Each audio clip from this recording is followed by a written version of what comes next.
dari khazanah alam ciptaan Tuhan. Produk bayu asli, minyak empedara, produk berkhasiat juga terdapat dalam bentuk kapsul. Untuk maklumat lanjut, layari laman web kami www.bio-asli.com.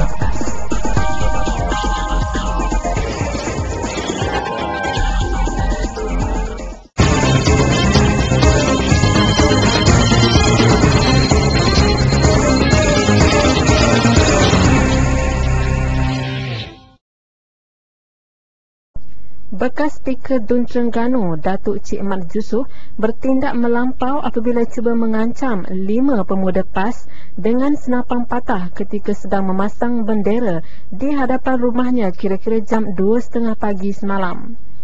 Mereka adalah pemuda PAS cawangan kampung Nibong telah membuat satu laporan polis di Balai Polis Daerah Kuala Terengganu pada jam 6 petang.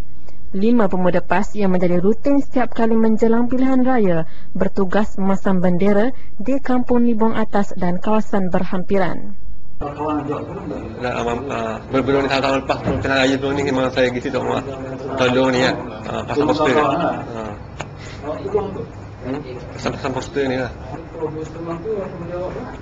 Saya duduk atas hati api. Tengok. Saya sama dia. Dari tu masa tu nak akad dah lah. Bising lah sikit. Lepas tu buat bising situ tok lah itu.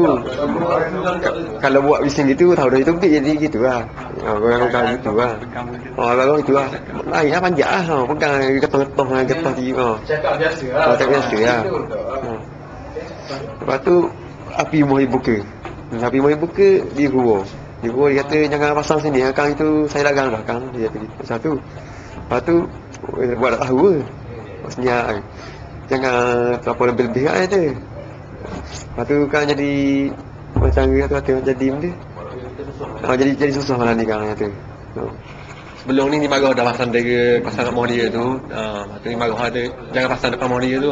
Kalau tambur apa dapat susah dia. Awak kata apa? Saya ni senyap kan. Awak tak tahu. Lepas tu dia masuk dalam rumah ni semula. Buat keluar senapang tu. Jadi lari lah ke lah. Kira dia tak layak lah jadi pemimpin. Kalau dia perangai macam tu. Sebab dengan budak-budak pasang bendera tak patut kita keluarkan senapang. Menggunakan senapang cukuplah.